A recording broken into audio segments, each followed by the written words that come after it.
at the Nerd House would know, I like speaking. So I'm a speaker. All right. And if I were to define myself, I'd say I'm an individual who's imbued in integrity. So integrity is something I always remember in everything I do. I may not always do the right thing, but I always fall back to remember you said integrity is imbued within you. So integrity is like my focus point, my point of reference with everything I do. And yeah, I love speaking, I love connecting with people. I can argue a subject I'm not even familiar with, but just for the sake of engaging. Yeah, that's great. And, that's great. So that's it's mainly me.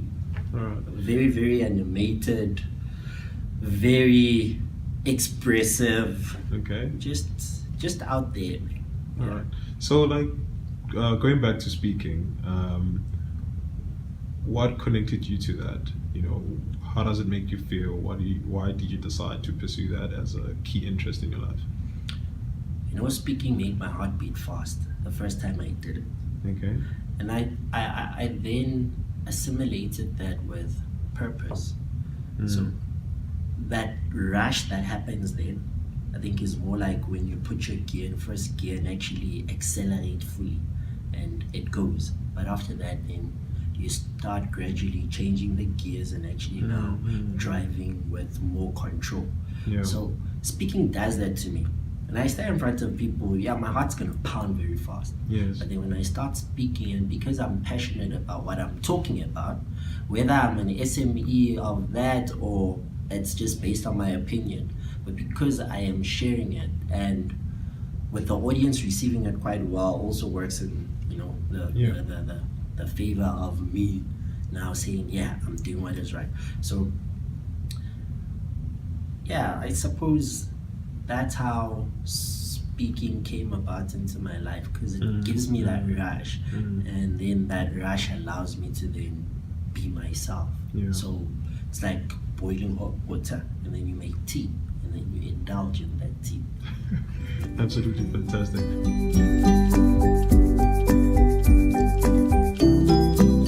It sounds like it's a combination of passion and fun. And tell us a bit more about the importance of having those two elements present in what you pursue in life. How ironic that, having just read Paulo Coelho's The Alchemist. Yeah, that's a great book, by the way. Yeah, and when Melchizedek was relating a story about the boy who was asked to go find out what is true happiness. Yeah. And the king, or that, I would say, that supreme person who knew what the key to happiness was, gave him a teaspoon of oil and said, walk around with it for 2 hours and then come back and see me. I remember that scene. Yeah, and then he comes back and he asked him did he see the beauty of the palace and the scenery and all that, and he said no. He was focused. And then go back and see all that. But now in him going back, he forgot to focus about the oil. Yeah. So now the oil was all over. Well, he came back with an empty teaspoon. And he was asked, okay, so what did you see? Oh, I saw the beauty of the palace, the ceilings, the mountains. It was great. So now he brought back that element of, even in the event of you being given a task, never forget to find the beauty around it. And in that beauty, there is an element of fun in it. Because maybe seeing those clouds, you could like start drawing whatever animal you would want to see, or in that mountain, have a sense of, I could go up there, knowing as unfit as you are, but you would believe I can get to that apex, So I've always, having discovered who I am, I've always wanted to have an element of fun in what I do. Sometimes it's annoying, especially to my girlfriend, but it's always that, why not be happy? Because fun and happiness are actually in sync.